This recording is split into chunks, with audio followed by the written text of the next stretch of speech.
I want to talk about this. So the New York Knicks lost last night in a pretty convincing fashion, 107-90 loss to the Cleveland Cavaliers in Game 2 after taking Game 1. And I saw some aspects of this game that I didn't see in Game 1. First off, the Cavs actually played really good defense, but they have been playing all year, and they even played good defense in the last game. However, what I saw this time was Caris LeVert became Caris LeVert. Darius Garland was Darius Garland. And Donovan Mitchell actually took a step back to Darius Garland, but was still very, very effective. I think the big X factor for the Knicks here is not Jalen Brunson, because Jalen Brunson will get 20 points at least, and we'll move with that. Julius Randle will get 20 points, and you can live with that. The big X factor here, and the huge comparison between regular season when they went 3-1 versus the Cavs, Jalen Brunson went off in basically a lot of those games, the last one specifically with Julius Randle out, is honestly RJ Barrett. RJ Barrett has been a liability to the Knicks both these games. Now, they won this past game, but at the very end, they were choking, and then Jalen Brunson went off against Osman, and then Josh Hart made that insane step to the side three, and that put him up. Josh Hart was bad in this game. Bad. It was a minus 29 when he was on the floor. Wasn't effective. 5 points, 1 of 1 from 3, 2 of 3 from the field in almost 30 minutes. RJ Barrett needs to be the X factor. He is a key cog. He's on your starting lineup, and he is a liability. RJ Barrett in this series, he's averaging 10.5 points a game, 24% from the field, 12.5% from 3. In the regular season series versus these Cavs, when they went 3-1, he was averaging 42% from the floor, 43.5% from 3, and 15 points a game. Who would you replace him with if you don't want to start him? Which I think he should be taken off the starting lineup because he's not a great defender, and his offense is absolutely trash in the series. He played okay in his first playoff series a couple years ago, and this season he's nowhere near the same type of player he was. There are two players. If you want to go with the bigger guy, I would go Obi Toppin. If you want to go smaller and go with the guard, I would choose Emmanuel Quickley. I want to start with Emmanuel Quickley. In 21 games this season as a starter, he averaged 22.6 points, 5.4 rebounds, and 5 assists. Very, very efficient. Very, very effective. And there's a 40-point game in there as well. There was a 38-point game in there as well. 36 points. He's been insane as a starter. 39 points. Emmanuel Quickley in this series hasn't been great, but he also hasn't been given much of a chance. He didn't play many minutes in the first game, and in this game, he played 23 minutes, put up 12 points. 1 of 4 from the 3, 4 of 8 from the floor. Put him in it if you want a smaller guard. Now, I think Quentin Grimes, honestly, you could also consider benching him. He hasn't had a great series. Now, RJ Barrett, I believe they spent a very, very high pick on him, so you may not want to bench him. Quentin Grimes, he's an okay defender. He's the better defender out of the two guys I mentioned, RJ Barrett and Obi Toppin. But Obi Toppin is a starter. If you want to go bigger guy, if you were to bench RJ Barrett, in this season, 5 games at the end of the season, played very, very good. One of them was actually against the Cavaliers as well. 21.8 points, 3.4 assists, 3.2 rebounds in 5 games. There are 2 30-point games in there as well.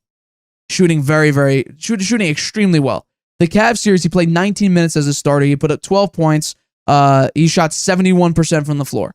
Made 2 of 2 from 3. Obi Toppin, he's not a great defender. Well, RJ isn't giving you any more. RJ is not doing anything for you.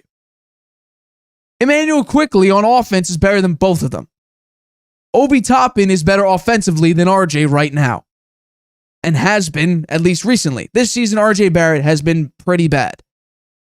There were a lot of talks about whether or not the Knicks should trade away RJ Barrett at the trade deadline. Well, now it looks like might not be a bad idea. Because RJ Barrett has been terrible. Caris LeVert, I'll give him a lot of credit because I actually I believe he's being a free. I believe it's coming out to be he's a free agent in this offseason, this upcoming offseason. He'd be a great number 2 to Luka. Because guess what? The number 2 to Luka was Kyrie Irving this year. doesn't play great defense. Jalen Brunson doesn't play great defense. That was the problem with the Mavs. They had two guys that were mainly offensive. Now, Jalen Brunson, I think, is a better defender than Kyrie, but they didn't play great defense overall. So you want to get Luka number 2? Get him Caris LeVert. He's a really good defender. He's also pretty good in offense as well. 24 points, 9 of 16 from the floor, 4 of 9 from 3. Hey, I'm going to give a lot of credit to Darius Garland. Second quarter, he was incredible. He was incredible in the second quarter. And that's really where the game sort of broke open for the Cavs, and they sort of just rode that second quarter wave all the way to the end. Knicks only scored 17 points in that second quarter. It was abysmal. They couldn't make a 3. Jalen Brunson, 1 of 8 from 3. Julius Randle was a little bit better, 3 of 7. Quentin Grimes, 0-2. RJ Barrett, 0-3. Emmanuel Quigley and Obi Toppin each were 1 of 4. Obi Toppin needs more minutes. I'm going to say this until it actually happens. When he's a starter, he's been good. Really good. I don't know why he doesn't get any more minutes. 15 minutes. Second lowest on the team. Only above Miles McBride, who played 2.5 minutes. It makes no sense. Do they not know how to play Obi? Do they not know which lineup he fits in? I don't understand it. RJ Barrett has been a liability. This is what I was talking about with Trey Lance. You don't want to double down on your mistake. If you made a mistake, at least admit it. RJ Barrett right now has been bad. Very, very bad in the series. Now, the Knicks go back to MSG for Game 3. I think Tom Thibodeau is going to get them riled up. I do think they come out better in Game 3. I think they could pull out Game 3. But people were hating on me for that last video. It was Game 1. It was Game 1, and now you're getting riled up over Game 2? It's a 7-game series. I said Knicks in 6. I expect them to lose games. They took 1 on the road. That 1 on the road was incredibly important. Because it doesn't mean you now need to win both at home. You can now lose 1 at home. Now you shouldn't. If you want to take control of the series, you do want to go up. If you win both at home, you go up 3-1. Now you can lose the one at the Cavs and then win the last one in Game 6. So people are getting crazy over the Cavs' dominant win. Yeah, congrats. Now this year, the Cavs are now losing the series 3-2. And in the playoffs, it's 1-1. Get crazy about the win. It was 1 game. 1 singular game. I said Knicks in 6. Obi Toppin, you complain about his defense. He's a better defender than RJ, a weaker defender than Quentin Grimes. But Quentin Grimes doesn't give you much offense. He has some nights where he could shoot the lights off the 3. But in this series, he hasn't been good. Emmanuel Quigley's had a rough series, but in this game, he played pretty well. 50% from the floor. But 12 points in 23 minutes. You got to do something here. Because right now, the Knicks are down. The Knicks look dead in that game. Once Darius Garland started to go off, there was no answer. They gave up. They just gave up. You go back to MSG, that crowd's going to be bopping. It's going to be rolling. It's going to be loud. I think the Knicks could pull out Game 6. Or up to Game 6. Pull out Game 3. Game 4, I think it'll be a little bit. I think they may take a step back in Game 4. I think the Cavs will get adjusted to MSG. It'll be difficult to say. But I'm still sticking with Knicks in 6. Once again, people also hated me for saying, no one picked the Knicks. No one picked the Knicks. The odds makers didn't pick the Knicks. Vegas didn't pick the Knicks. No one's picking the Knicks. Stephen A., a Knicks superfan, picked the Knicks. Obviously. You're up against the number 1 defense. You got to get something rolling. Jalen Brunson needs to get that 3-point flowing. Julius Randle needs to shoot a little bit better than like 30% from the floor. Mitchell Robinson, he's not your offensive guy. He needs to be, a rebounding machine. Robert Williams is a perfect example. He's not great offensively, but can he grab a board? Yes, he can.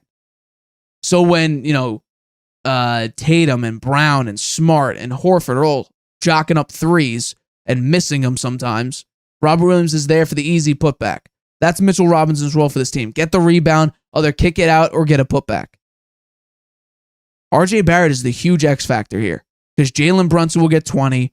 Julius Randle will get 20 at least for both of them. Who's that next guy? It should be RJ because Quickly's on the bench. If Quickly can drop 20-something off the bench, so be it. He's then your X factor. But with quickly on the bench, and RJ is your starter, getting 30 minutes a game, he needs to be your X factor here. But we'll see. Hi, everybody. Thanks for watching. Make sure you subscribe here to get the latest from the show. Also, if you want to check out the full episode, make sure you click the I in the top right-hand corner right now. If you want to listen to this show anywhere you go, make sure you go to anchor.fm/The Harvey Hour or anywhere you get your podcasts.